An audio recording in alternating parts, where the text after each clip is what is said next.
Olá, cá estamos para a primeira edição de Meia Palavra Não Basta, referente ao ano 2025. Espero que tenham todos os meus amigos e a minha amiga entrado com o pé direito, pelos vossos semblantes. Estou em crer que sim. Hoje, Filomena Girão propôs, e bem, que falemos do caso daquela senhora francesa, que é um caso selvático, mas ela falará disso com mais propriedade do que eu, Gisèle Pelicot.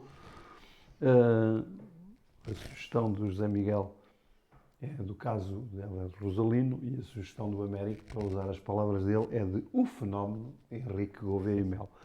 Eu, que tenho esta deformação profissional que vocês já conhecem, sempre senti que no jornalismo uma das coisas que por vezes falha é não se dar continuidade aos assuntos. E vocês desculpem, eu tenho de amassá-los aqui com meia dúzia de linhas por causa do tema de que falámos aqui há 3 semanas, das afirmações do Sr. Reitor sobre o Hospital Universitário estar em risco. Eu escrevi para ser mais sucinto, mas achei que tinha o dever de fazer aqui um ponto de ordem. A intervenção do Sr. Reitor, que eu critiquei há 3 semanas, suscitou 5 intervenções. É claro que boa parte delas, cada um a tratar da sua quinta, mas a Sra. Ministra da Saúde veio a Coimbra uma semana depois e disse que o Sr. Reitor não tinha razão. O Sr. Presidente da Unidade Local de Saúde de Coimbra também respondeu ao Sr. Reitor, embora estando de acordo quanto digamos, à concordância com o Reitor de que se deveria manter o figurino do Hospital Universitário debaixo do chapéu da OLS, e ele também não podia defender outra coisa, porque ele, Alexandre Lourenço, é o presidente da OLS. Mas depois Alexandre Lourenço divergiu do Reitor, dizendo que havia ali uns problemas. Há, aliás, frases muito incisivas. Ele insurgiu-se, Alexandre Lourenço, contra médicos que enveredam, cito, pelo biscate no serviço público, enquanto apostam ao mesmo tempo no consultório privado. O Sr. Bastonário da Ordem dos Médicos veio agora há dias dizer que o presidente da OLS de Coimbra tinha estado mal e que, portanto, se sabe de alguma coisa que não está bem, que deve ele, até já se fala em Ministério Público, que eu acho que não haverá aqui propriamente matéria penal, mas talvez haja. Portanto, o senhor Bastonário da Ordem dos Médicos veio responder ao Sr. Presidente da OLS. O Sr. Diretor da Faculdade de Medicina também respondeu nas entrelinhas ao Presidente da OLS, dizendo, usando uma expressão própria do futebol, os treinadores de bancada e os donos da bola, e no fundo disse que cada um deve falar daquilo que sabe, e portanto querendo significar que o administrador da OLS de Coimbra não tem alvará para se pronunciar sobre a questão do ensino da medicina. E por fim, digo eu, houve uma intervenção do anterior presidente do CHUC, agora o CHUC está debaixo do tal chapéu da OLS, mas, portanto, antes de ser criada a OLS de Coimbra, o CHUC tinha uma administração própria, de que era presidente Carlos Santos, e este senhor, que eu acho que o Sr. Reitor devia ter lido o artigo antes de falar, este senhor, Carlos Santos, diz que pôr um hospital vocacionado para o ensino universitário debaixo do chapéu da OLS de Coimbra é uma medida redutora. O gestor dá o exemplo da manutenção dos institutos de oncologia à margem das unidades locais de saúde e diz se os IPOs não ficaram abrangidos pelos lugares de saúde, e ele acha que bem, por alguma razão foi, e diz ele, por maioria de razão, os hospitais universitários também não devem estar sob a alçada das unidades locais de saúde. Alega Carlos Santos que um hospital universitário não se limita a ser uma unidade, na medida em que, cito, consiste num sistema complexo, nem é local, nem trata só de saúde, sendo hospital universitário.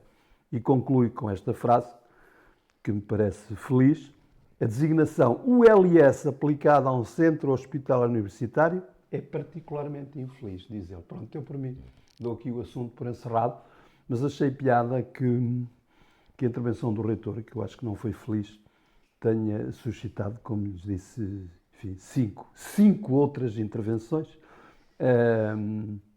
Enfim, admito que o assunto não seja pacífico, mas felizmente a ministra veio cá uma semana depois do Sr. Reitor ter falado e veio dizer que, naturalmente, o Hospital Universitário, com a sua vocação de ensino da medicina, não está em causa.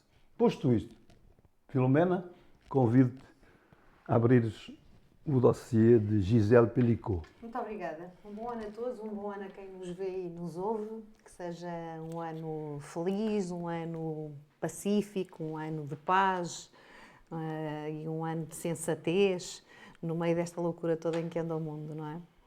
Bom, porque é que eu trouxe este tema? E devo dizer-vos que penso neste tema desde a nossa primeira reunião aqui.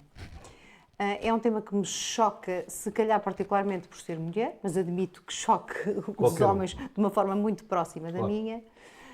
Todos fomos acompanhando este caso e ele remete-nos de facto para a maldade da natureza humana, não é? E, portanto, ele poderia esgotar-se aí nessa análise quando nós vemos que foram condenados não só o ex-marido desta senhora, que se divorciou durante o processo, como que já mais tem 72 anos. Que tem agora 72 exato. anos, portanto, os factos ocorreram durante praticamente uma década, portanto, ali desde a minha idade, desde os 57 aos 67, 68 da senhora, portanto, desde esta coisa absolutamente selvática, que vem colocar em discussão a violência sexual, não é? Mas, como eu estava a dizer, eu acho que o caso não se esgota nessa remissão para a natureza humana que nem sempre enferma da bondade que nós gostaríamos que fosse a sua matriz, pelo menos preferencial. E eu acho que não se esgota dessa maneira, não se esgota aí. Porque a verdade é que há aqui, parece-me a mim, uma educação que tem que ser feita e, portanto, ainda bem que se faz este debate, não é? Ainda mal que há um caso destes, mas ainda bem que se faz este debate. Esta senhora foi muitíssimo corajosa, não é? Esta senhora prescindiu do anonimato de que podia ter gozado e quis, de facto, que as imagens fossem mostradas e que fosse visto e que fosse discutido e, portanto, revelou uma coragem imensa dizendo isso mesmo, dizendo tem que se perceber que isto é violação, que não houve consentimento. E uma das perguntas que ela própria colocou quando interveio em tribunal é uma pergunta que de facto não me sai da cabeça, que é como é que este homem não teve nenhuma dificuldade, portanto, para quem não conhece o caso, e admito que sejam poucas pessoas, falamos de o ex-marido dele, portanto, Dominique Pelicot, que sedava esta senhora e que depois convidava por plataformas de encontros sexuais homens a irem lá à casa e violarem esta senhora durante essa condição, estando ela absolutamente sedada, em estado quase comatoso, foi o que ficou provado. E a pergunta é... 15 como é que eles condenados, não é, Filomena? 15. Não, são 51 condenados, São 50? o próprio mais 50. 15 é que já recorreram.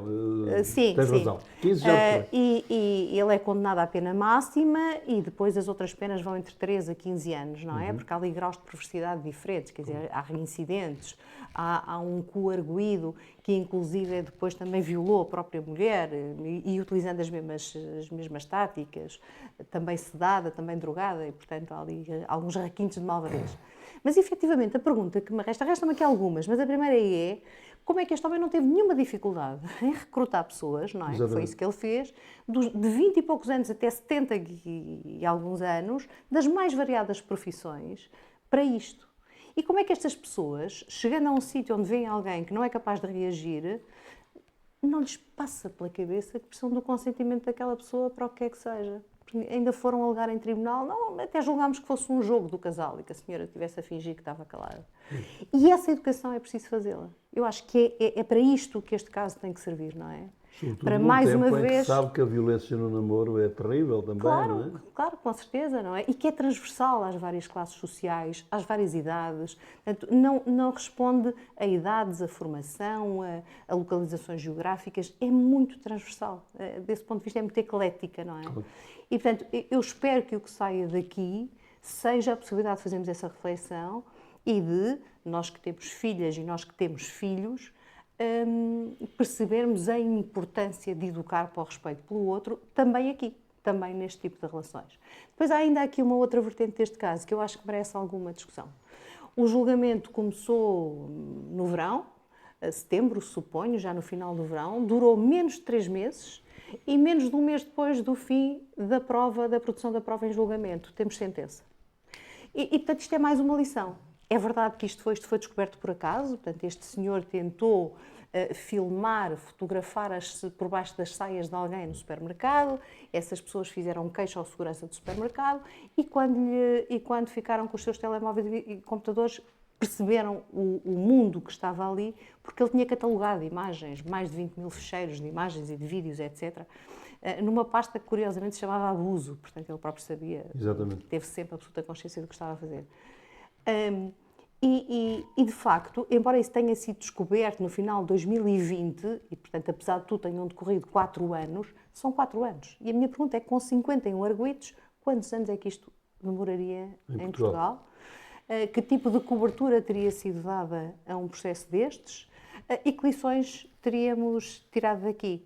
Portanto, eu espero que aprendamos com isto, que aprendamos muito, antes de mais no que diz respeito à formação dos nossos jovens e não jovens, volto a dizer, mas depois também olhar para o próprio processo e perceber como é que podemos melhorar. Já falámos muito disso, dos nossos problemas da justiça. É mais uma ocasião para pensarmos sobre isso. Mas a dimensão da perversidade é uma coisa arrepiante. É uma coisa brutal. Esta senhora não acreditou. Esta senhora diz, portanto, ela relata em tribunal, quando a polícia foi descoberto, como eu acabei de vos resumir, não é? E quando a polícia a contacta, ela diz, não senhora, eu sou felicíssima com o meu marido, ele é tão querido. Ela diz, portanto, provou-se que ela drogava levando-lhe gelado de framboesa, que era o preferido dela, fazendo-lhe as refeições e convidando-a para comer um gelado de framboesa. De facto, é uma perversidade enorme, não é? É a natureza humana, eu diria, mas depois a discussão vai muito além da natureza humana, parece-me a mim, ou deve ir, pelo menos, muito além da natureza humana. Sr. Miguel, queres dar o teu... Em primeiro lugar, bom ano a todos, não é? Tal como a Filomena, desejar que seja um ano bom, com algumas melhorias, pelo menos, aquilo que são as tensões globais que vamos vivendo e que de facto consigamos encontrar alguma moderação e algum equilíbrio em várias das situações que se vivem hoje. Relativamente ao tema que a Filomena traz, é um tema super complexo, porque nos leva a vários estados, ou se quisermos, nos leva a vários assuntos que eu acho que, quer do ponto de vista mais no fundo, da filosofia humana, quer depois ao ponto de vista mais pragmático, como acabaste bem, do sistema judicial, nos devem dizer muito. A primeira questão é que o homem, de tempos em tempos, faz questão de nos relembrar o quão imperfeito é, o quão, eu diria também, o quão sensível é muitas vezes a doenças mentais e, portanto, eu quero acreditar que em muitos desses intervenientes há ali uma psique. Portanto, acho que do ponto de vista humano, eu não acredito que seja possível eles estarem na totalidade das suas faculdades, o que não significa que seja algum tipo de atenuante. Eu não acho que seja algum tipo de atenuante. Acho que há um déficit comportamental ali profundo e que não é compatível com aquilo que é, diríamos, o ser humano e o ser humano ocidental e por aí fora. Mas leva-nos a pensar que de tempos a tempos o homem faz isto. Eu tenho sempre uma imagem muito clara para mim, muito perplexa sobre a humanidade, que é a questão da Segunda Guerra Mundial. Quem diz a Segunda Guerra Mundial pode dizer na Rússia, quando tivemos o Stalin antes, e há N situações ao longo da história dessas, que é o facto de ter havido o Hitler, mas também terem existido milhares ou centenas de milhares de alemães dispostos a fazer aquilo.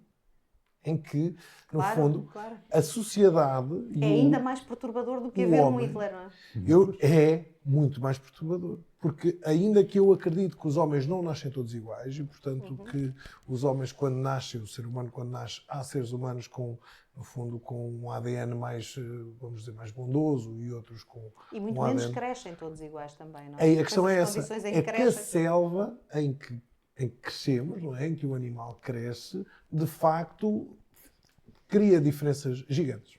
E esses alemães são os mesmos que, no tempo da Segunda Guerra Mundial, fizeram as atrocidades que fizeram, mas são os mesmos que a seguir se integraram na Europa e que foram o motor da Europa da paz e da tolerância. E, portanto, eu acho que do ponto de vista comportamental, isso é uma reflexão sempre muito, não só complexa, como nos deve fazer estar sempre alertas. No fundo, não confiar em demasia no que está à nossa volta, porque o que está à nossa volta não é tão fiável quanto parece. E eu acho que isso é perturbador. Pedindo desculpa por te interromper, mas talvez eu não tenha sido tão clara quanto gostaria relativamente a este ponto. Para mim, de facto, o mais perturbador é isso. É nenhum destes homens ter entrado e ter saído a fazer queixa, não é? Exatamente. É isso. Isto é mais perturbador do que aquele monstro, eventualmente doente, como dizes, ou outra coisa qualquer. E como a floresta, como o facto, acredito eu, de serem vários, acaba por levar uns e outros, enfim. Porque, vamos lá ver, eu não acredito que todos os que se juntaram tinham a mesma doença, que alguns tivessem. Mas depois isso leva-nos a um terceiro ponto que eu acho que é muito importante no tema, que é uma coisa que nós ignoramos todos os anos aqui em Portugal também, e o Rui aflorou bem. Porque este tema leva-me a mim também sempre muito à questão da violência doméstica, porque acho que uma coisa, a fronteira entre um ato e o outro é muito ténue, é muito, muito frágil. E a verdade é que eu hoje não tenho estes dados de cor, até devia ter, antes de vir para aqui, devia ter consultado, mas há bem pouco tempo tinha-os muito presentes e morriam em Portugal, por ano, em média 50 mulheres. 50 mulheres vítimas de maus tratos. Maus tratos domésticos. E isto é um número avassalador, porque, no fundo, se nós estivéssemos aqui todos reunidos, e agora o Rui recebesse aqui do nosso estúdio a informação de que tinha havido um atentado em Coimbra, em 49 pessoas ou 50 pessoas tinham morrido de repente, porque passou um autocarro, um caminhão, uma coisa qualquer, nós ficaríamos aqui perplexos e em choque. Seria tema de assunto nos vários jornais nacionais durante longos períodos. Haveria uma enorme reflexão sobre isto, sobre a imigração e os impactos e o que é que tem e o que é que não tem, por aí fora. Mas todos os anos morrem 50 mulheres e nós não fazemos nada. E não há um debate sério sobre isto. Não há alterações sérias naquilo que é o quadro penal, e não é só penal, é o quadro processual que está à volta da questão da violência doméstica, e é uma coisa que me choca, e que me choca porque eu julgo que é transversal a todos os partidos e as organizações, ainda que haja algumas a fazerem um trabalho relevante, sem dúvida, mas de facto é muito curto, porque devia ser para nós incompreensível que isso pudesse acontecer. E por último, para finalizar muito rapidamente, tem que ver com a questão que a Filomena disse no fim, e que já aqui aflorámos várias vezes, mas que é uma coisa extraordinária. Pensarmos o que é que seria se isto nos acontecesse aqui. Exato. E onde é que alguma vez em 2 meses tudo se processaria? Nunca. E portanto todos sabemos que nunca. Ainda pior se dentro daqueles 51 homens houvesse gente com alguma capacidade financeira para entupir o processo de algumas formas e portanto para conseguir bloquear o seu normal andamento. E portanto acho que a história deve ser perpetuada. Ela foi uma mulher extraordinária, de uma força incrível e, de facto, eu acho que vale a pena perpetuá-la porque nos deve alertar para estes pontos todos. E, portanto, só posso dizer chapéu porque o tema é extraordinário e dar aqui este meu contributo. Não, foi uma excelente recomendação da Filomena para falarmos aqui. Eu esqueci-me, mas ainda estou a tempo de me corrigir, de dizer que o Américo Batista volta a estar hoje connosco, como tinha estado a 16 de dezembro, por impedimento do Rui Moreira Claro. Américo, vamos então a tua chega sobre isto. Antes de mais, também partilhar os meus votos de um bom ano. Muito obrigado. Que seja bem melhor do que aquele que, ou eu bem gostaria de estar convicto que ele será melhor do que aquele que terminamos agora. Mas as nuvens são cada vez maiores e bem negras. Eu não... Embora seja uma pessoa particularmente otimista, confesso que este ano não estou muito otimista. Não para o país em si, mas cá chegará também, porque estes fenómenos universais não fazem adivinhar nada de bom. E aproveitaria aí já para trocar naquilo que foi o tema que a Filomena trouxe. Eu não iria ser tão profundo como o Zé Miguel, mas a mim o que me assusta mais, e já volto e já falaremos do que se adivinha este ano, é a doença da sociedade. Isto é, nós estamos numa sociedade cada vez mais de valores muito fluidos. Em tudo.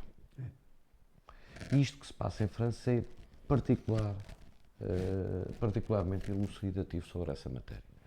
Nós hoje, e espero não ser mal entendido, porque não tenho nada contra as crenças ou as convicções ou os hábitos de cada um, bem pelo contrário.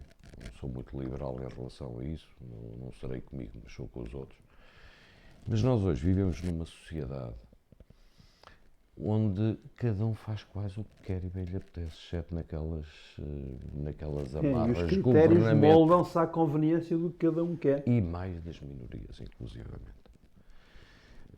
Reparem, este caso serve só para elucidar uma coisa. Eu não tenho nada contra os homossexuais, os bissexuais, os transexuais e mais uma pancada de denominações que andam para aí. Bem pelo contrário, eu acho que cada um tem direito a fazer aquilo que bem entende de si próprio. Mas já me custa ver quase endeusar uma pessoa que vem assumir publicamente aquilo que é a sua orientação. Hoje caímos neste exagero. O que é que isto nos vem conduzir? Isto é uma minoria que faz isto, mas é quase endeusada. Eu não tenho nada contra eles, bem pelo contrário, até lhes admiro a coragem. Agora, coletivamente, entendemos estas pessoas quase como os heróis. O que é que isto vem dar? Vem dar aqui uma flutuação nos valores, em que cada um acha que tem direito a ter os seus próprios valores. Já não temos um código de valores social. As sociedades estão a este nível ultraliberalizadas. E, portanto, começa a haver um instinto animalesco ao de cima. Quer dizer, o ser humano não é um ser perfeito, nem para lá caminho. Nunca foi. Tem muito animalesco, todos temos. Até poderíamos falar depois na questão da violência doméstica, mas isto dava para um filme muito complexo, até porque a legislação é péssima, a aplicação do direito aí é um desastre, a investigação então não existe. E, portanto, sobre essa matéria eu nem quero falar, porque é tudo demasiado mau. Agora, nós temos isto que me assusta, esta particularidade. Depois temos,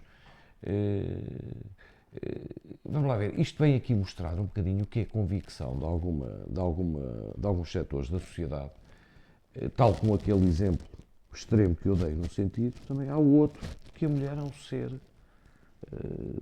sem relevância, só existe para uma coisa, Trump Dixit. Pois. A mulher serve para ser agarrada para um determinado sítio, fazer o que se quer e acabou e não refila. É este senhor que, dentro de 10 dias, ou 12 dias, vai estar à frente da nação mais poderosa da Terra.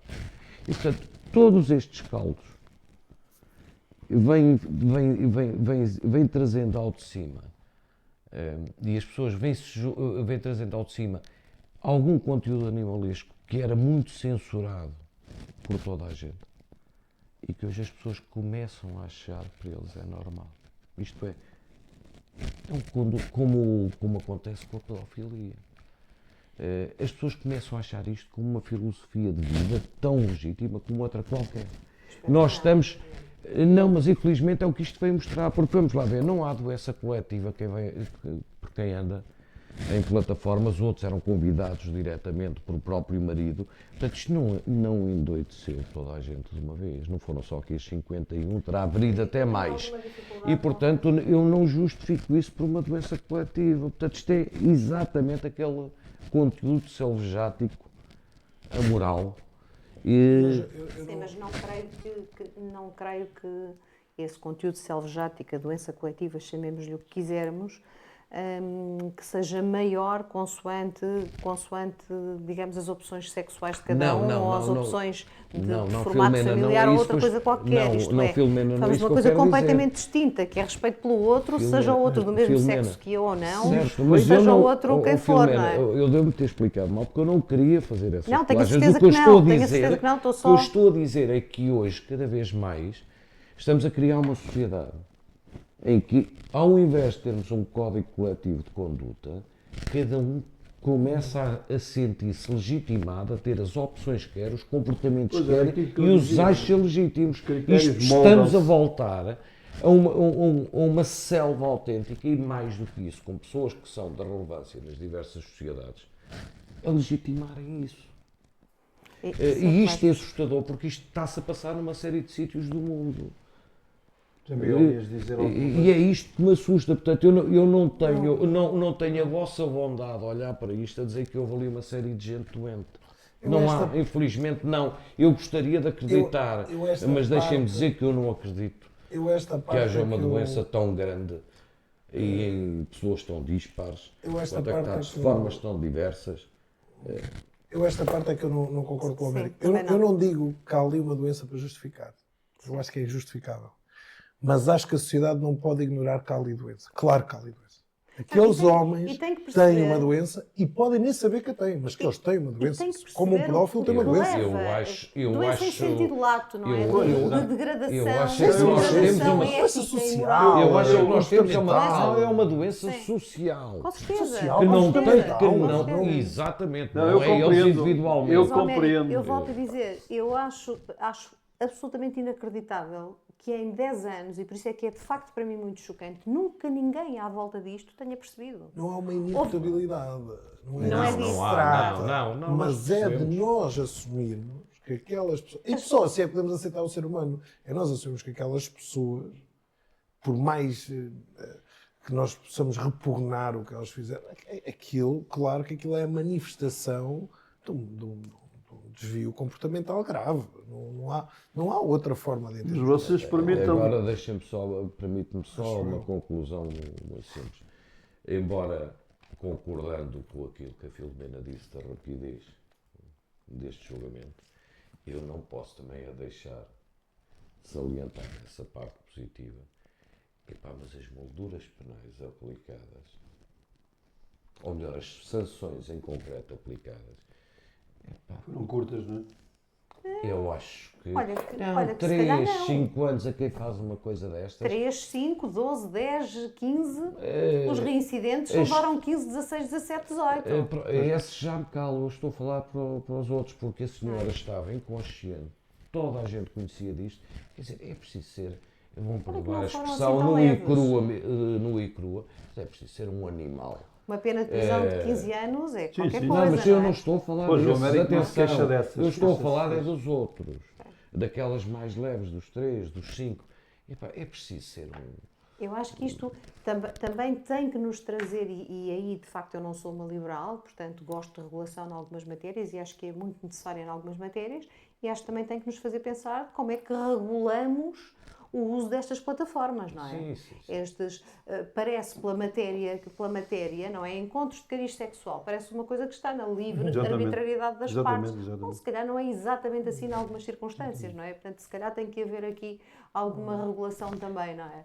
Eu acho que nesta não havia liberdade nenhuma. É isso que mais me custa. Isto era a mesma coisa que pegar numa boneca de borracha. Mas eu volto a dizer, Américo. Sim, porque é uma pessoa, eu estou a dizer a mesma coisa. Aquilo que eles iam fazer parece que estavam a copular com uma boneca de borracha. Porque... Se em vez de ser relações heterossexuais, fossem relações homossexuais. Da mesma forma. Seria rigorosamente igual. Da mesma forma. Choca muitíssimo é que, por exemplo, algumas das mulheres destes arguidos foram defendê-los, dizendo, não, ela tem que ter consentido para ele estar lá. Vendo as imagens, depois da Gisele Bellicot ter tido esta coragem, não é? Isso, na verdade, é muito chocante. Eu acho que temos que cada um e as suas circunstâncias e o que querem proteger e podem ter metido na cabeça que tinha uma coisa maior a proteger. Mas é por isso que nós, sociedade, e a escola, por exemplo... Individualista, a sociedade individualista. E a escola tem um papel aqui, que é educar os nossos jovens e as nossas jovens para não permitirem este tipo de coisas, nem com eles, nem ao lado deles. Quando falei da violência no namoro, Filomena, é porque há estudos, como os meus amigos sabem, que indicam que há uma grande tolerância das vítimas em relação... Ou seja... Sem dúvida. Uma tolerância que eu tomar por normal o que é inadmissível. Exatamente. Mas aí, se me permitem, só para concluir, eu registro 3 aspectos. Eu estou um pouco de acordo com o Américo, ou seja, percebo o que ele quis dizer, percebo também a relativa discordância da Filomena e do Zé Miguel, mas é assim, desde que se criou este conceito da pós-modernidade, de que não há verdade nem mentira, Quer dizer, nós ficamos aqui em domínios muito fluidos, quer dizer, depois por isso é que eu falava em moldar os critérios, ou seja, há critérios objetivos. Eu tinha uma guerra quando era mais novo na minha profissão, porque um dos pilares do jornalismo, como vocês sabem, é a objetividade. Tinha colegas que diziam que a objetividade não existe. E então, eu dizia, pois, então, se a gente decreta que não existe, nem vamos sequer tentar alcançá-la. Eu sempre aprendi que o ótimo é inimigo do bom. Portanto, se eu não a consigo na plenitude, mas se eu lá ficar perto, é melhor do que desistir de alcançar. Mas isto para dizer que depois os critérios moldam-se às conveniências de cada um. Nós falámos aqui do respeito pelos outros e há o respeito pelo próprio. Ou seja, como é que um homem que faz isso não tem respeito por ele próprio? Claro. E depois concluo com uma questão. Não sei se viram, aqui há pouco tempo, uma jornalista, a Márcia Rodrigues, que foi correspondente da RTP nos Estados Unidos, fez agora uma entrevista a um jornalista e historiador norte-americano, e ele diz uma coisa que tem aqui, enfim, alguma similitude com isto, porque ele dá o exemplo da vitória do Trump. Foi agora há 15 dias esta entrevista. Ele dá o exemplo da vitória do Trump dizendo que o excesso do politicamente correto, ele dizia, então como é que não queriam que o Trump ganhasse se um setor dos democratas vinha defender que as crianças aos 12 e aos 14 anos escolham o sexo contra a vontade dos pais? Quer dizer, é preciso ter aqui um bocadinho de bom senso, acho eu. Sim, mas não pode impedir que quando o Trump diz coisas como há bocadinho o Américo nos lembrou, que não pode impedir que as pessoas ao lado não o veem. E não é isso que nós vemos. Vemos as pessoas a votar nele e a aplaudir. Exato. E isso é, na verdade, muito chocante, porque é muito próximo daquilo que o Zé Miguel disse, não é? São os apoiantes do Hitler. Inclusive é milhões e milhões de mulheres, não é? Ele subiu as eleições nas mulheres. É este hiperindividualismo em que tudo é possível. É e as pessoas não têm um mundo de valores definido. E nós temos reações na Hungria e noutros países onde as pessoas querem esse mundo. E nós não andamos atentos a isso. Mas, Américo, uma coisa... Que a reação é esta fluidez. Parece-me a mim que uma coisa é percebermos que tudo isto é multicausal e que há uma quantidade de circunstâncias que, se calhar, facilitam este tipo de coisa. Outra coisa é desistirmos e bastarmos com um mundo manicaísta, não é? Onde é sim e não, e achar que um bocadinho mais de plasticidade, um bocadinho mais de liberdade, um bocadinho mais de liberalismo, da qual eu nem sou grande adepta, mas achar que isso justifica isto. Não justifica. Estamos a falar de coisas distintas, não é? Qualquer que seja o modelo de família, qualquer que seja a opção sexual, qualquer que seja o formato da relação que a pessoa escolhe, em qualquer delas, quer dizer, a baliza tem que ser sempre o respeito pela vontade do outro, não é? Por isso é que eu comecei, quando falei, por dizer que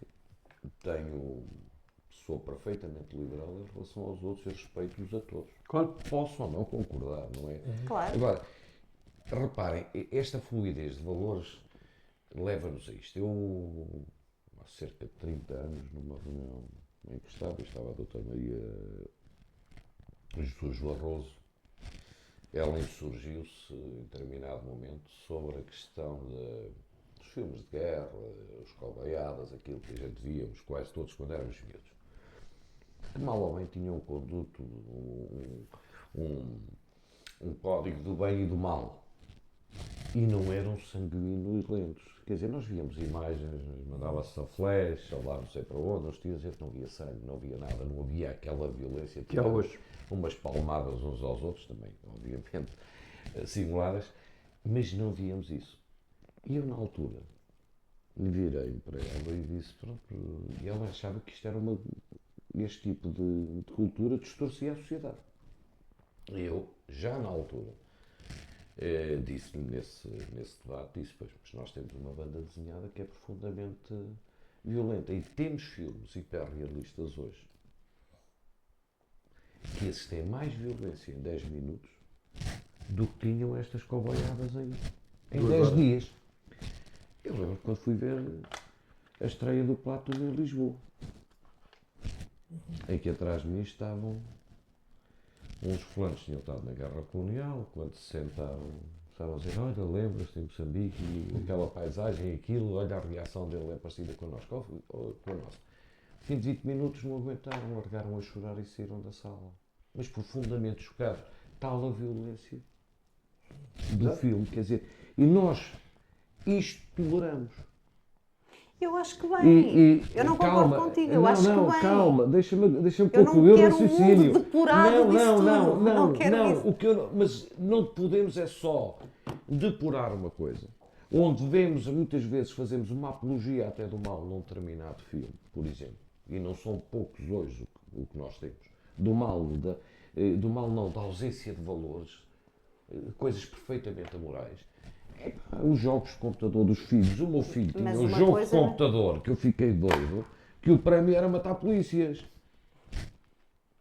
Ele nunca foi assim, mas quer dizer, os jogos daquela altura, da geração dele, eram isto. O prémio era assassinar, era matar. Por isso é que eu concordo com o Zé Miguel. A selva onde nós todos crescemos é diferente. Uma é mais densa que a outra, não é? E porventura os nossos filhos, se virem esse tipo de jogos, se calhar têm uma mesa onde discutir o assunto e têm-nos a nós, espero eu, para os fazer... Chamar à razão. Para os fazer criticar. Eles próprios serão críticos e terão a capacidade de ser críticos, não é? Se calhar há outras selvas onde isto não existe. E, portanto, mais uma vez, a comunidade, a sociedade civil e, em particular, a escola, tem que ter aqui um papel muito importante. A escola tem e os que ter pais, aqui um mas papel muito Filomena, importante. só uma coisa. Os filhos hoje praticamente não falam com os pais, porque falam pelas internets por aí fora. Eu sou de Cabe-nos a nós, não é? Cabe-nos a nós dar um exemplo, estabelecer regras. Vamos ver a página, estamos de acordo. Caso de Hélder Rosalino. O caso de Hélder Rosalino, para quem não está tão identificado com estas matérias, portanto, consiste na escolha de uma pessoa para dirigir uma Secretaria-Geral do Governo. Essa pessoa, que não está em causa as suas competências, as suas capacidades, iria ser remunerada com perto de 16 mil euros, portanto, bastante acima das remunerações que oferem o Presidente da República e o Primeiro-Ministro. E depois, enfim, foi feita também uma lei à medida para permitir pagar-lhe. Ainda houve ali algumas areias para os olhos em relação a se o senhor era pago, pelo Governo, ou se era pago pelo Banco de Portugal, da instituição a que ele pertence.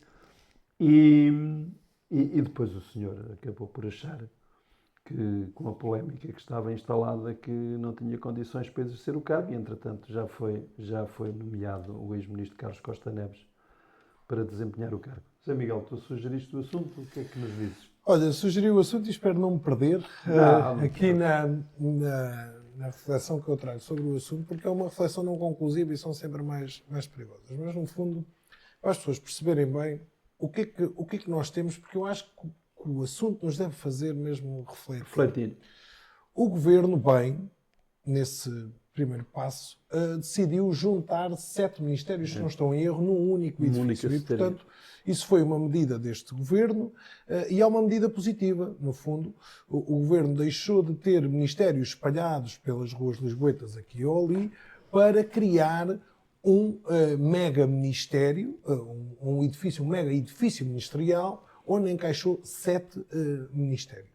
Com uma razoabilidade evidente. É óbvio que se as pessoas trabalharem naquele mesmo edifício, aqui para mim só é pena que seja em Lisboa, mas isso sou eu que tenho esta costela anticentralista. Mas em Miranda que era, não é? No fundo, em Coimbra já estava bom para mim, já estava tudo bom.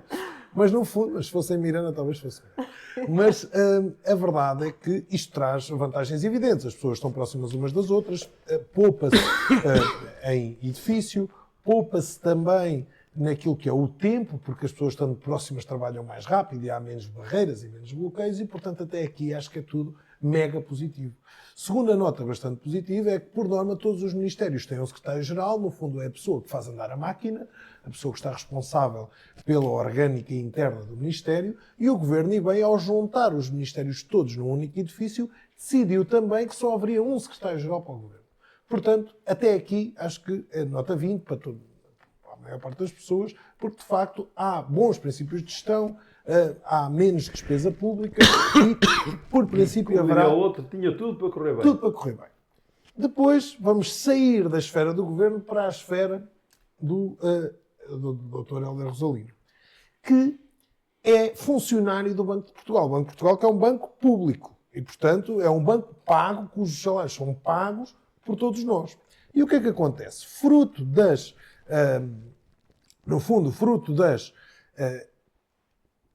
funções que ele desempenhou antes, o Banco de Portugal tem ali uma norma em que as pessoas que desempenham determinada função no Banco de Portugal durante X anos estão proibidas de desempenhar as mesmas funções naquilo que é a banca privada e naquilo que são as áreas conexas.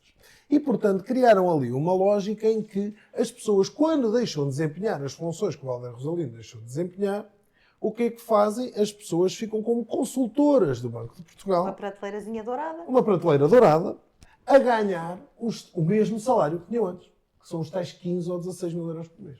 Mas, portanto, o Hélder Rosalino, que trabalha num organismo público, tem um salário de 15 ou 16 mil euros por mês para fazer alguma consultadoria, vamos ser simpáticos e não dizer que ele iria fazer nada. E, portanto, voltamos ao Governo. O Governo, quando decide quem é que é o secretário-geral, o mega-secretário-geral desse Ministério, o que é que faz? Decide ir buscar o Hélder Rosalino para essa função. Ora, do meu ponto de vista de contribuinte, era uma ótima medida de gestão pública. Porque a despesa é a mesma e o que vai acontecer agora é que ele, efetivamente, vai fazer alguma coisa que eu sei que é palpável. O que é que aconteceu? Nós criámos uma enorme tempestade nesta questão e ele, e bem, lá há de ter feito uma reflexão interna do género: para que é que eu vou estar a chatear se eu tenho o salário aqui na mesma e ainda vou ter que ir para ali maçar-me com isto? Não vale a pena. E ficou onde estava. E, portanto, o Hélder Rosalino continua no Banco de Portugal, continua com o mesmo salário, nós continuamos a pagar impostos para pagar, mas, entretanto, fomos contratar uma outra pessoa para o mesmo lugar. Onde é que eu acho que esta é uma primeira reflexão que nós temos que fazer? Mas não é a reflexão mais importante. A reflexão que me parece mais importante é que isto nos leva ao problema que o Governo cometeu. Efetivamente, o Governo, para mim, comete dois erros. O primeiro erro foi fazer uma lei à medida. A determinada altura, quando percebeu que precisava de resolver a situação, decidiu concretizar uma lei à medida daquele caso concreto. E isto é sempre um mau princípio. E, portanto, o Governo aqui tem o seu primeiro pecado. O segundo pecado não é do Governo, é do sistema político e tem a ver com o pagamento que nós fazemos aos políticos. E, portanto, é uma coisa muito impopular de se dizer, Claro. mas o Presidente da Assembleia da República há pouco tempo, com alguma coragem, assumiu, mas os políticos em Portugal podemos discutir se são ou não demasiados, porventura serão, podemos discutir e garantidamente se são ou não competentes, podemos discutir a sua proximidade às pessoas e, portanto, se o sistema político que nós temos hoje é efetivamente um sistema representativo, mas no final destas discussões todas, há uma questão que nós temos que fazer a reflexão. É se os políticos são ou não são mal pagos. Porque qual é que é o problema que temos aqui? Que é, para mim, o segundo erro do Governo. Eu percebo a boa vontade do Governo, que é o meu pensamento primário. O tipo está aqui, vai ganhar isto e vai, portanto, ao menos, pode trabalhar aqui connosco e ser útil nesta função. Onde é que está o problema? É que o Governo nunca poderia ter infringido a sua própria norma, que é ter alguém dentro do Governo a ganhar mais que o Primeiro-Ministro. E, portanto, isso é de facto o não perceber o alcance maior que a questão teria. Mas que eu tenho pena que não nos leva à reflexão sobre se o Primeiro-Ministro ganha ou não ganha o salário que deve ganhar. Claro que eu, ao dizer isto, eu percebo isso perfeitamente. Quem está em casa e viu agora o seu salário mínimo, o seu salário aumentar para 870 euros, que é uma fatia gigante daquilo que é a população portuguesa, ou vamos pelo salário médio, pessoas que ganham 1000 e poucos euros em termos de salário médio nacional, podem achar, este tipo está a dizer isto é uma barbaridade, porque o Primeiro-Ministro vai para lá ganhar 8 mil euros, que é o que ganha, que no fundo líquidos dá à volta de 4 mil e qualquer coisa euros, e é muito bem pago para aquilo que faz. Eu percebo profundamente aquilo que as pessoas sentem, mas não posso, na minha consciência, aceitar que isso é um pensamento correto. Porque se nós quisermos ter os melhores, se nós quisermos ir buscar pessoas às grandes empresas, os melhores gestores do país, aqueles que são os melhores advogados, ou não é preciso irmos para carreiras tão, vamos dizer assim, com tanto pedigree. Se nós quisermos ter o melhor eletricista no Parlamento, ou se quisermos ter o melhor numa determinada área profissional, o melhor chefe de cozinha, conheço bem, no Parlamento. A verdade é que nós hoje pagamos aos políticos menos do que pagamos a esses melhores da sociedade. E ainda que tenha que existir um equilíbrio entre aquilo que é o salário e aquilo que também é a dignidade da função, e as pessoas devem ter prazer na função que têm e assumir o interesse público nessa questão, nós também não nos podemos esquecer de que as pessoas que decidem fazer política de forma profissional durante um período da sua vida, a seguir, se forem sérias no desempenho da sua função, a seguir têm uma vida para enfrentar. E, portanto, o sistema que nós temos hoje, e cada vez mais, com o evoluir dos salários e a subida do salário mínimo e por aí fora, é que só vai para a política quem ou é rico, ou quem é funcionário público numa determinada função em que não tem nada a perder porque o lugar de origem está garantido, ou quem vai com mais intenções. E, portanto, eu acho que eram estas as reflexões que o caso nos deve trazer. Acho que o Governo esteve muito bem na orgânica inicialmente, não percebeu o problema que estava a criar numa segunda fase, mas o problema que estava a criar devia nos alertar a todos e aos partidos para se sentarem e de facto, com consciência, pensarem se o sistema que temos hoje é representativo e, em segundo lugar, se é atrativo para aqueles que deveriam ser os nossos representantes. Obrigado. Américo. Bom, eu começo por estar de acordo com o Zé Miguel no que diz respeito à questão das remunerações dos políticos. É de facto um escândalo aquilo que acontece em Portugal. Nós não podemos ter políticos competentes e isentos se tiverem de estar a pensar no seu regresso à sua atividade,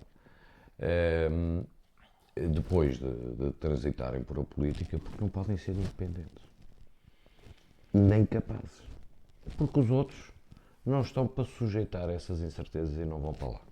E, portanto, eu sobre isso, eu começo até, posso dar um exemplo mais comozinho, eu já nem falo do Presidente da República nem do Primeiro-Ministro, eu falo de um Presidente de Câmara, que é uma realidade próxima de cada um de nós, onde eu estive a ver ultimamente, quase todas as câmaras têm orçamentos de 30 milhões. Em média, no nosso distrito. Eu estou a falar em média. Sim. Algumas têm muito mais. E até numa compra de pregos, um Presidente de Câmara pode arranjar uma encrenca para o resto da vida que nunca mais sai dela. Um prego para o caixão? É uns pregos para o caixão porque quer, numa situação de alguma urgência, se esquece que tem alguns procedimentos para cumprir. Às vezes até desconhece alguns limites que a lei lhe impõe, porque são limites às vezes são absurdos. E nós temos, e depois tem o sufrágio da porta, que também não é nada fácil e muitas vezes profundamente injusto, e não ganha para isto. Porque trabalha 7 dias por semana, se há incêndios tem que estar, se há uma inundação tem que estar, se arde uma lareira num sítio qualquer tem que estar, ele tem que estar em todas. E portanto isto não é vida. E não é vida para trazer para casa 2.500 euros líquidos, a maior parte deles. E portanto, nessa parte das preocupações de Zé Miguel, e esse é um problema grave que nós temos na nossa sociedade. Portanto, ao resto já não concordo em nada com o Zé Miguel. Registra a nota 20 à ideia de centralizar. Só te enganaste foi no objeto da classificação. É que esta reforma foi feita por Costa. As mudanças dos ministérios começaram com o Costa, que foi o Costa que meteu lá, e só vai haver, é para irem para lá todos, só vão ficar 2 de fora, que é a defesa e... desculpa, deixa-me só concluir. Diz-me só quantos ministérios é que lá estavam quando o Costa saiu? Não, já estavam 4 ou 5. Então, o processo de mudança tinha começado, já tinham... Isto, o Filomena também sabe disto, isto começou ainda no governo Costa. Não, já estava tudo feito com a Caixa, com as contrapartidas. Conclui, porque ela já tinha começado ainda no tempo Costa. Zé Miguel, eu concordo com a centralização dos ministérios ali, não é isso que está em causa só. Eu só te fiz uma pergunta. Quem começou, quem idealizou, podes dizer que foi o Costa. Quem começou foi o Costa. O António Costa. Mas vocês podem dar os 2 nota 20? Nós concordamos. Até concordamos em mais. O António Costa sempre foi extraordinário a idealizar coisas. A concretizar é que foi calma, mais já lá vamos a essa parte. Que é precisamente o... Lá iremos a seu tempo, ao Zé Miguel. Não, mas por acaso isto foi uma reforma do Costa. fez muito bem, isso, como a Filomena se lembra, começou a mudança, como pode ter concluído agora.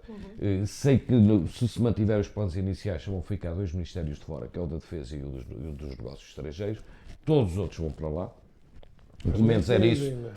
Mas nenhum tinha ido ainda. Não, já tinham ido, a presidência do Conselho de Ministros já lá estava mais adiante e já estavam outros ministérios, mas não vamos agora discutir isso. Só para te dizer que essa reforma não foi... Mas fosse por quem fosse, por acaso tanto estava. Eu não estou nada de acordo. No resto, há aqui outro erro. É que o Banco de Portugal não é pago por nosso orçamento. O Banco de Portugal... Américo, olha que é. Não é. O Banco de Eu Portugal... já ouvi a história do BCE, mas não é verdade. Calma, não. Os bancos de Portugal, há uma regulamentação europeia. Há uma regulamentação europeia, é verdade, para os reguladores. Não passam por nosso orçamento e vão ver o Mas orçamento de quem paga Estado. somos nós. Não. O que acontece é que os bancos centrais têm receitas próprias das operações que fazem, que é os mútuos com os bancos do nosso sistema. E a remuneração, calma, não está incluído no orçamento de Estado. Não é? Não, ele funciona como um banco autónomo. O cliente é que é diferente. E é desse seu orçamento, portanto, mais que paga dividendos ao Estado. O Estado é que é o único acionista, mas não temos orçamento. Não é? O Estado não pode lá meter dinheiro, como mais do que isto, o próprio Banco de Portugal não pode emprestar dinheiro ao Estado português. Nem a nenhuma empresa pública. Eu percebo agora o que estás a dizer, agora o dinheiro não vem de fora. Não, eu não estou a dizer É que que eu vem já de ouvi fora. isto, não é? Já ouvi isto, isso não vem. Não, isto faz parte do regulamento que existe para todos os bancos centrais europeus. Criou-se Sim. para poder haver, de Sim, facto. mas não vem de fora. Não. O que não é do orçamento do Estado. Mas é um organismo público, é uma tecnicalidade, claro que é. Ou não é um organismo público? É um organismo privado que são os acionistas. Vamos lá ver. As receitas próprias. As receitas e a regulamentação da atividade não passa para o Estado português. Aliás, a própria nomeação do banco... Quem é que nomeia o presidente do Banco? Calma, já lá vamos. O governador do Banco de Portugal é indicado pelo Estado português, mas se não passar no Conselho de Governadores do Banco Central Europeu, não pode ser. Não sabes. Adiante. Portanto, é assim que os salários não são iguais em todo lado. Não. O congénero americano ganha menos. Mas na Europa são iguais. Calma, não. O americano não. Mas deixem-me só dizer, porque isto é bom que a gente reponha as coisas nos sítios para depois chegarmos àquilo que interessa. Vamos lá ver, portanto, há estas questões. E é também por isso que existe a particularidade que o Zé Miguel referiu do administrador do Banco de Portugal, quando acaba, passa a consultor com o mesmo ordenado, tal prateleira dourada que o Rui Mas referiu. isso é por causa de que o banco é uma entidade reguladora e depois, enfim, ele tem algumas exatamente, limitações. E para não vir cá para fora fazer Exatamente. Agora, se me isso permitem, está tudo bem, desculpem lá que só quero acabar. Deixa-me só dizer que dos três eu sou o que percebe menos do assunto, assumidamente, mas não me parece que esta fase em que nós estamos seja muito perceptível para quem nos ouve, acho eu. E eu até tendo a concordar com o Zé Miguel, diz, então se o senhor está lá a receber 16 mil e não trabalha, e continuar assim, então se continuar a receber lá... É consultor. É consultor. Pronto, mas eu posso dizer que ele não trabalha, não tem problema nenhum. Exatamente. Garantidamente não tem escrutínio público. Não, Nem tem objetivos. E depois o governo falhou noutra coisa, Zé Miguel, foi ainda ontem o Marcos Mendes disse isso, e eu concordo com ele, que é, porque quando a Manuela Ferreira Leite, há 20 anos, foi chamar o Paulo Macedo para diretor-geral dos impostos, que lhe pagou balúrdios... E não só, o António Monteiro... Muito. É verdade, Filomena, mas o caso do Paulo Macedo, quando foi para diretor-geral dos impostos, é o mais conhecido. Mas a senhora, quer dizer... defendeu sempre a sua dama e ao fim de algum tempo até já lhe davam razão. Aqui o próprio governo fugiu de defender a sua dama, ou seja, e portanto, se me permitem, damos agora a palavra à Filomena. Não, deixa-me acabar porque então, eu não acabei. Breve. Não, é que tu tocaste aí numa coisa que eu ia tocar e isto, para mim, demonstra o que é este governo. Este tipo de práticas, eu só quis corrigir aquilo que entendia que não estava correto. Quanto ao resto, não tem mérito nenhum, antes pelo contrário, só tem de mérito. Primeiro, a falta de coragem que tu disseste, em definir aquilo que é um objetivo e a coragem de dizer é uma pessoa que nós devemos pagar, como se fez.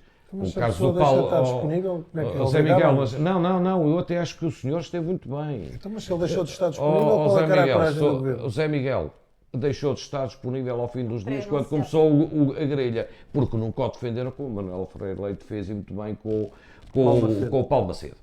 Agora, isto vem mostrar como é que este governo tem estado a trabalhar. E isto entronca até numa outra coisa, e mais tarde falarei nisto, mas reparem, este governo tem feito um bocadinho isto, tem sido na saúde, por exemplo. Ainda agora saiu um relatório do IGAS que vem mostrar isto. Demite-se porque se quer substituir. No caso da saúde, já se demitiu as ULS praticamente todas. Ainda não demitiram tantos como o governo do Costa. Calma, São muitos. calma, Nem nomearam. Mas eu não digo, Ainda não são atenção, tantos. mas eu não digo que não e não quer dizer que eu estivesse de acordo com o Costa, não. O que eu quero dizer é uma outra coisa. É que isto está a ser feito e tudo em meia dúzia de meses. E o problema é que tu, quando nomeias É para aproveitarem o máximo de tempo possível. não, é para ser muito rápido enquanto se está em estado de graça. O problema é que depois vem criar rupturas no resto. Eu não estou a dizer que o Governo não tem legitimidade para fazer isso, longe de mim. Mas, por exemplo, num caso como a saúde, que é onde isto se nota mais, esta pressa de nomeações e de remoção de outros, com um intuito perfeitamente dirigido, veio criar um problema. Decapitou-se toda a estrutura dirigente do SNS. E é por isso que cada vez mais nós temos isto sem funcionar.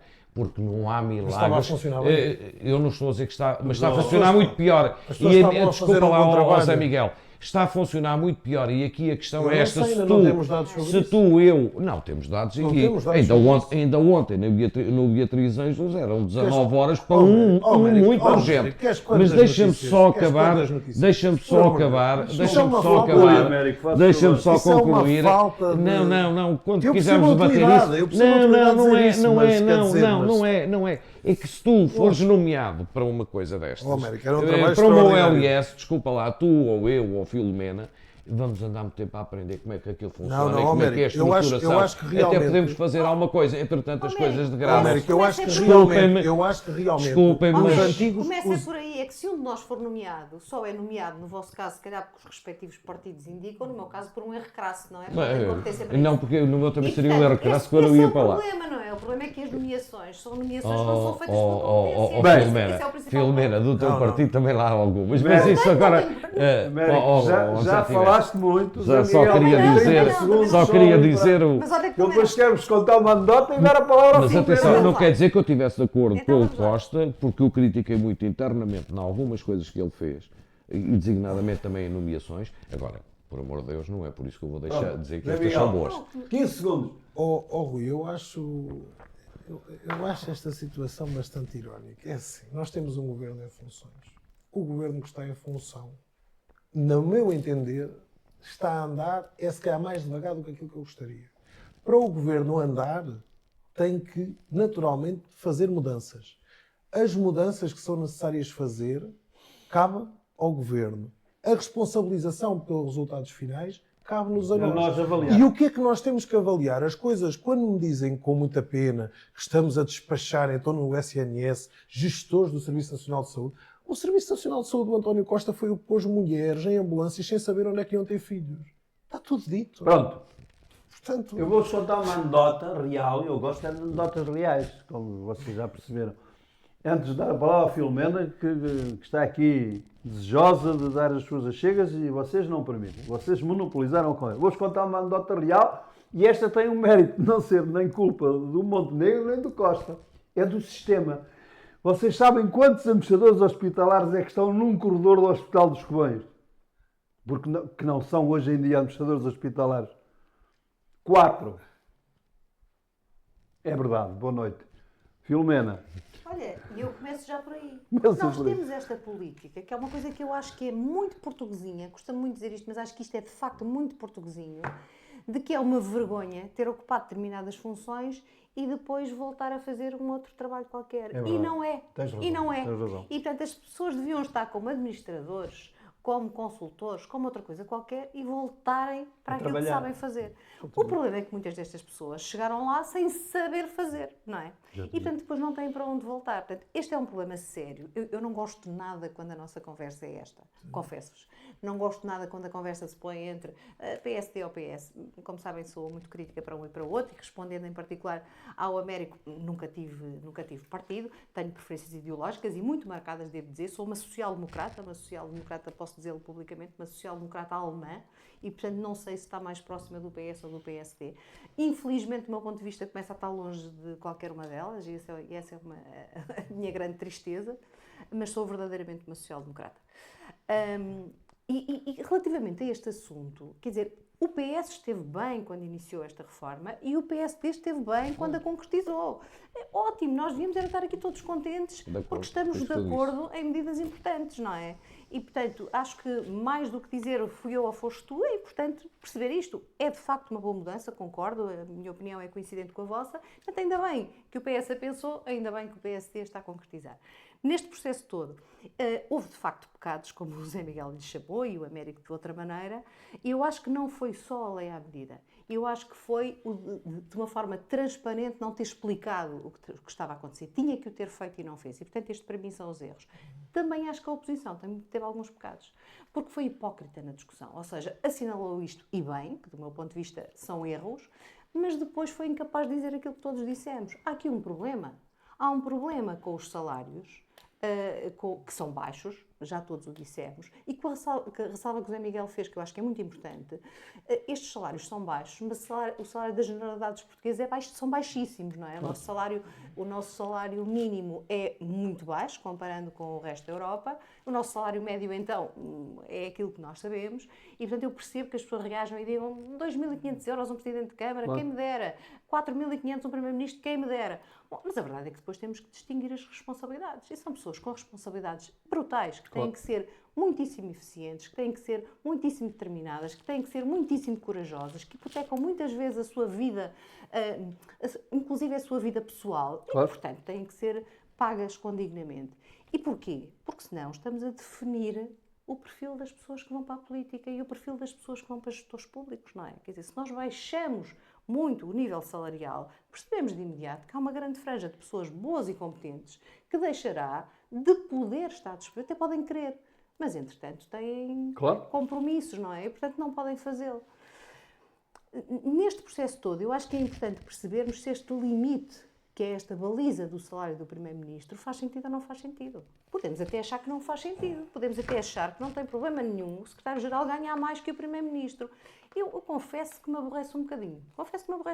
Que acho que, na verdade, se a função do Secretário-Geral é muito importante, a do Primeiro-Ministro é um bocadinho mais, não é? Portanto, aborrece-me um bocadinho. Aliás, eu até, desculpa interromper-te, mas eu até me aborrece as 3 exceções que existem. Exatamente, 3 ou mais, não é? Acho que são 3. Porque depois temos um regime especial para os gestores públicos, depois temos as autoridades reguladoras, não, para os gestores das empresas públicas, depois para os gestores das empresas públicas em concorrência, dos reguladores. São muitas. Temos uma quantidade de exceções com limites diferentes. Um é só para o salário, outro é para a retribuição em geral do Primeiro-Ministro, que é o mais chocante. Outro não tem limite. Nós sabemos, há sempre uma maneira mais ou menos, tais tecnicalidades que os meus amigos falavam, há sempre uma maneira mais ou menos, enfim. Mas o problema é até, imagina, do ponto de vista do Primeiro-Ministro, eu acho que chega a ser caricato. Porque imagina que o Primeiro-Ministro te quer convidar para tu ires para a frente da TAP.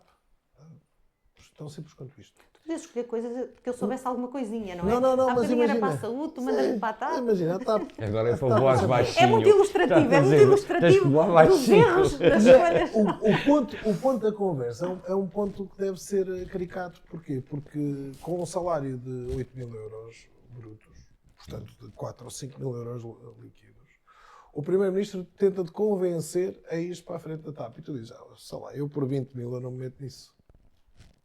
E ele, que tem uma responsabilidade muito maior, porque todas as outras têm também a TAP. Sem dúvida. Tem que aceitar isto. Quer dizer, pois olha, mas eu estou aqui. Sem dúvida. Isto define um perfil e, portanto, nós temos pessoas cada vez menos qualificadas. Tu alertaste para este facto já mais do que uma vez e já todos falámos deste. E bem, temos pessoas cada vez menos qualificadas, cada vez menos competentes. Porventura, em alguns casos, menos sérias também, que é uma coisa, se calhar, ainda mais preocupante. Ou então temos carreiristas, não é? Ou então temos pessoas que fazem a sua carreira Sabes que há aí um ponto que é interessante, porque assim, eu não acredito que o facto de nós pagarmos mais vamos deixar de ter pessoas não sérias na política. Elas vão continuar a existir. Isso vai existir O sempre. que eu acredito é que as pessoas boas vão ter menos problemas com o escrutínio e vão equilibrar o jogo. Não, e não há Eu estou, potência das eu pessoas estou boas para totalmente, eu desempenharem. estou totalmente de Isto é, acordo não tenho aquela contigo. ilusão de que agora vamos pagar mais, só bem aí, Sim, gente. claro. Eu estou Não, totalmente de não, acordo estou de contigo. acordo Isto vai de contigo. encontro ao primeiro tema, não é? A natureza. Agora, eu acho é que nós somos muito complacentes com Muita o hipocrisia. com o pequeno desvio, com a pequena chico-espertice, E porque depois temos todos esta e o consciência. não mexer nem abanar as águas é preferível não fazer Exatamente. para não Exatamente. pisar os calços a Filomena, ninguém. Américo, Zé Miguel, estamos com 1 hora, vamos só dedicar uns minutozinhos ao tema que o Américo Batista propôs, e eu vou usar as palavras dele, o fenómeno Henrique Gouveia e Melo. Ora bem, eu no fenómeno ponho as aspas devidas, Certo. que é bom que as pessoas entendam, porque procurei ser um bocadinho irónico nisto. Porque a gente do fenómeno só conhecemos o áudio, não é? Exato. Portanto, Oh, e os do entroncamento já agora. isso já passaram. Vamos lá ver. Entronca com tudo que nós temos estado aqui a falar, porque o Almirante é de facto aqui um fenómeno que apanha gente e apoio à esquerda e à direita e tem aqui uma posição para o levar. Consta que há uma sondagem, não posso garantir que há, consta que há uma sondagem que revela que a maioria dos seus eleitores são de esquerda. Exatamente. Também já me chegou isso, não sei Já se é tínhamos verdade. posto aqui essa hipótese. Já não é? tínhamos. Vamos lá ver. Eu até tenho, indiretamente por alguns amigos que o apoiam, Sim, essa sim. indicação de que ele será de esquerda, porque as pessoas são mesmo de esquerda e bem de esquerda. Estás-te a referir aos maçons que Não o me apoiaram há dias, não me não é? estou a referir a ninguém. Estou a dizer que tenho amigos, não me estou a referir a ninguém. Mas sei de duas pessoas que o apoiam e que são de esquerda, sempre foram, e portanto causar-me alguma surpresa se o senhor tivesse aqui umas ideias da direita. Eu acho é que o senhor nem é de direita nem é de esquerda. Eu acho que o senhor é do grande centrão, com uma particularidade.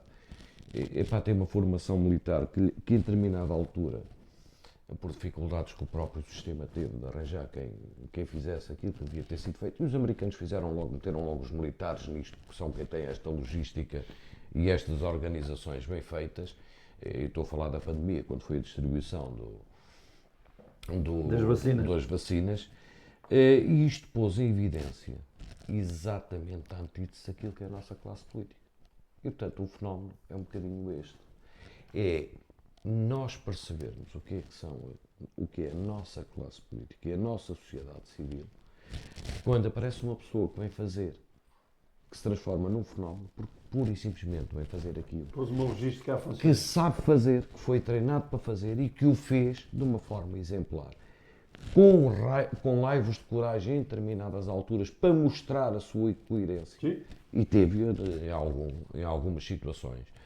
E, portanto, criámos aqui um fenómeno que mais não é que uma normalidade a que nós não estamos habituados. Para mim, o fenómeno Henrique Gouveia e Melo é mais isto que qualquer outra coisa. Portanto, e tem entronca com isto que nós temos estado a falar, a perda de valores, o excesso de liberalismo na sociedade, a descrença nos políticos. Este exemplo e José Miguel, não estou a falar disto ao nível partidário, porque outras houve no passado do meu partido que eu também censurei, mas esta história do Hélder Rosalino é mais um exemplo negativo disto, como é também algumas atitudes que a oposição tem em determinadas circunstâncias. Não estou a dizer menos disso, estou a falar desta, porque esta teve aqui a história de ser a 26 de dezembro, pá, e feia, foi muito feia. Não estou a falar da essência, estou a falar da forma como isto tudo se fez. E, portanto, como outras houve no passado, atenção, e continuam a existir, e eu acho que o fenómeno é precisamente isto. Acho que o Sr. Almirante tem garantido a ida à segunda volta das presidenciais, não é? Eu não te vou dizer o que penso, porque senão tu te chamas-me algum nome feio. Eu acho que há uma coisa, é que há uma reação da sociedade em relação àquilo que é a nossa classe política, quem nos governa, quem dirige os nossos partidos, a forma como estamos estruturados e organizados, e há uma vontade, isto é um sinal a esta gente toda, entre os quais eu me incluo, porque tenho algumas responsabilidades políticas, mas dizer, comecem a olhar para o país de uma forma diferente, seja nestas questões mais formais, seja na questão dos ordenados. enfim, numa multiplicidade de questões, seja na justiça, que nós aqui às vezes falamos, epá, e querem de facto alguém que seja coerente e que procure resolver problemas e não tenha aquela preocupação de fazer muitos anúncios, mas, e agora não estou a falar de política, atenção, não estou a falar do governo Zé Miguel, eu estou a falar nas diversas vertentes da nossa sociedade, nas associações, nós, até nos clubes de futebol se anuncia muita coisa, isso concretiza pouco. E portanto eu acho que isto é uma reação a isto. Eu acho que este fenómeno deveria servir para nós todos refletirmos um bocadinho sobre o que queremos e para onde queremos ir. E designadamente aqueles, e eu já disse que assumo a minha cota de responsabilidade, tenho alguma responsabilidade política, ao nível de um partido político, portanto, mas também tenho a cota de cidadão e acho que todos nós devemos olhar para isto e tirar daqui as devidas ilações, fundamentalmente os líderes políticos deste país. Muito bem. Filomena. Eu espero que os partidos, e em especial os partidos com responsabilidade, que se sintam obrigados a fazer esta reflexão. É preciso perceber que há aqui um fenómeno de descrença nos políticos que é perigosíssimo. É perigosíssimo, não é? E nos partidos. E isso compromete, ou é pelo menos suscetível de comprometer a nossa qualidade democrática. E, portanto, é preciso discutir sobre este assunto. Por piada só. Certo. O anúncio da candidatura do André Ventura, na verdade, vai retirar aqui um eleitorado que à partida nos parecia assegurado para o Henrique Gouveia Mel, não é? Exatamente. E, portanto, o Almirante, de facto, vai precisar da esquerda. Portanto, vamos lá ver como é que depois isto se vai posicionar. O Almirante Eu, acho por quase acaso, disse que não queria o apoio dele, não é? Ainda disse isso. Eu, por acaso, Filomena, tenho uma leitura um bocadinho diferente. A não ser que o André Ventura acabe por desistir, não é? Também eu não acho sabemos. que o André Ventura percebeu este sinal e está assustado. Porque estes Mas ele sinais pode levar uma também atravessa o mercado do André Ventura. Mas há aqui um risco para o André Ventura, não é? Quer Há dizer, um risco se o muito André, grande para o se o André André Ventura Ventura. de facto vai na Estamos corrida, de e acordo. por isso é que eu tenho dúvida se ele à última hora não desiste, não é? Se ele vai na corrida Isso já percebi. e se o eleitorado dele passa diretamente para o Gouveia Mel, há ali um Fica esvaziamento. Exatamente. Há ali um E esvaziamento. ele Vamos ver o que fez, acontece ele aqui. esboçou a manobra de aproximação que o Rui estava a falar e eu, segundo também julgo saber, e o Sr. Almirante terá dito: eu não quero nada com estes senhores. E, portanto, ele teve de tentar segurar o seu eleitorado. O Sr. Almirante terá dito, chega, não é? Exatamente. Falou-se muito do discurso do nosso Presidente da República, não é? Eu confesso que gostei do discurso e ultimamente tenho criticado mais do que outra coisa, mas gostei do discurso e ele fala disto. É preciso olhar para o processo democrático, é preciso olhar para o que se está a passar. E, portanto, eu espero que os grandes partidos têm grandes responsabilidades e a quem devemos muito, devo dizer, não é? Que percebam que é um momento muito crítico e que façam esta reflexão interna. É preciso, de facto, inverter uma quantidade de procedimentos, posturas, condutas, etc. E alterar aqui muita coisa. E de mudança de linguagem, porque é isso fundamentalmente que ele traz. Zé Miguel. Mas se for só isso é demagógico. Sim, mas Rui, isso eu mesmo. tenho- Podes concluir. Sim, concluo rapidamente. Nós já aqui discutimos este tema, eu tenho pouco a acrescentar ao que tinha na altura. Eu continuo a não ser um fã do centro pragmático, não é? Com que o Almirante parece que se quer apresentar. Acho, como já aqui foi dito, que ele é de facto um sintoma dos tempos, é uma tradição da alternância portuguesa nos perfis da presidência, e ele vem encaixar a seguir a um perfil muito aberto. Por tradição, as pessoas em Portugal procuram um perfil depois mais fechado. Agora, aquilo que é o único elemento novo aqui, e portanto eu não tenho nada para dizer sobre ele, porque eu continuo a não saber nada sobre ele. E enquanto eu não souber nada sobre ele, eu tenho alguma dificuldade em poder apreciá-lo. Mas aquilo que é aqui um facto novo, e é o único que me apraz comentar, é que a candidatura do André Ventura é uma jogada no xadrez presidencial que me parece um grande puxa-atrás no Almirante. Eu não estou a dizer que não acho que ele seja favorito ou menos favorito, ou que vai ganhar ou que não vai ganhar, mas acho que a limitação do espaço dos descontentes e do espaço à direita, e o André Ventura, eu estou convencido que tem eleitorado fidelizado que já não vai perder, e portanto essa Essa é a incógnita. essa limitação, que eu julgo que existe, com a jogada do André Ventura, faz com que seja, para mim, impossível, ou muito perto disso, o Almirante vencer a eleição à primeira volta. Eu acho que isso é praticamente impossível. Creio que sim. Se desde que a esquerda apresenta um candidato com um mínimo de força, isso deixa de ser possível e pode criar uma baralhação tão grande, isto é, um equilíbrio tão grande entre 3 candidaturas, que um candidato que à partida até poderia ganhar a primeira volta pode ficar fora de uma segunda volta. Pois, isso Depende do Isso é impacto e do agarrar que o André Ventura agora consiga fazer e da candidatura que a esquerda vai apresentar. A candidatura do centro-direita, já toda a gente percebeu qual é. Se havia dúvidas, o Luís Marcos Mendes já veio sinalizar que vai a jogo. Não, o Castro Almeida veio dizer, já o o ministro disse, Castro já Almeida o veio disse. dizer que o E, Marco portanto, Mendes era candidato. neste Eu acho que tu tens xadrez, razão. A candidatura importa agora à esquerda ver o que é que vai fazer a esquerda. Se a esquerda vier com uma candidatura fraca, se é com uma Ana Gomes, com uma coisa desse género, isto terá menos impacto. Se a esquerda conseguir mobilizar uma candidatura mais forte, mais agregadora, mais moderada, eu julgo que vai ser muito interessante ver quem é que vai à segunda volta. Vai ser muito, provavelmente, disputada a E vai primeira ser volta. esclarecedor relativamente a essa questão, não é? O André Ventura, que eleitorado fixo é que ele já tem ou não tem, não é? Exatamente. Vai ser muito esclarecedor. Isso foi o que falámos há bocadinho. Eu acho isso. Não, Agora não, não tenho esta leitura do Zé também- Miguel. também tenho dúvidas. Acho que é precisamente o ninguém sabe oposto. quem é que tem razão. Eu acho. Não, estamos a falar de leituras. Sim, Eu não sim, tenho, sim, sim. não Não, tenho estou a esta. dizer Eu mesmo. acho. Também tenho. Eu acho Não hão que. de faltar oportunidades para nós falarmos disto ao Ah, longo. sim, sim. Muito obrigado. A recomendação fazemos ou já não há tempo? Com certeza.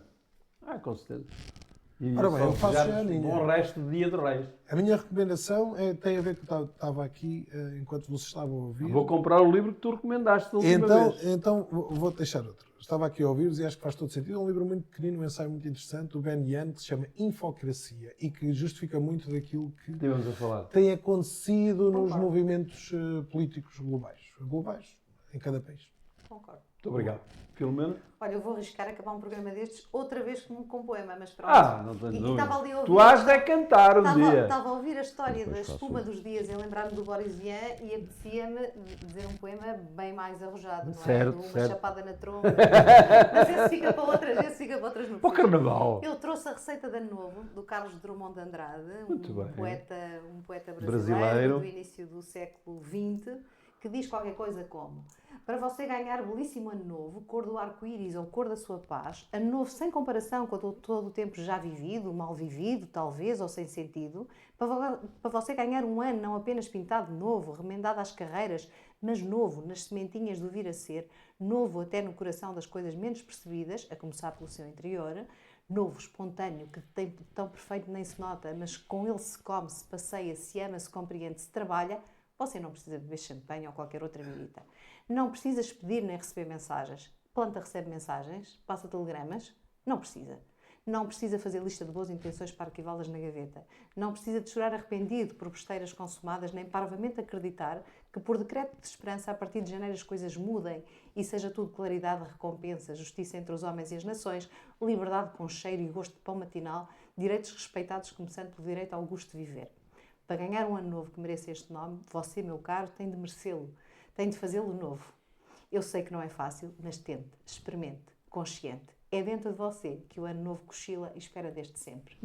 Isto é mais difícil para algumas pessoas do que para outras. Há pessoas com desafios muito maiores do que os nossos, mas é o que eu desejo a todos. Que tenham a obrigado. coragem de tornar o ano verdadeiramente novo. Muito obrigado. Muito bem. Antes de tu encerrares, Américo, estava a ouvir a Filomena e é um registro muito próximo com um poema do Torga, que eu vos recomendo também, se me permitem, eu recomendo a quem nos ouve, que é o Confiança, do Miguel Torga, que é uma delícia e tem uma matriz muito próxima do Carlos Drummond de Andrade. Américo. É uma recomendação de um livrinho pequenino, que foi das coisas que mais me marcou até hoje. Chama-se Uma Noite em Lisboa, de Éric Maria Remarque. Custa pouco dinheiro e constitui um aviso e um alerta para aquilo que se avizinha, porque vai fazer uma retrospectiva de onde já viemos. Muito obrigado. Muito bem. Até para a semana.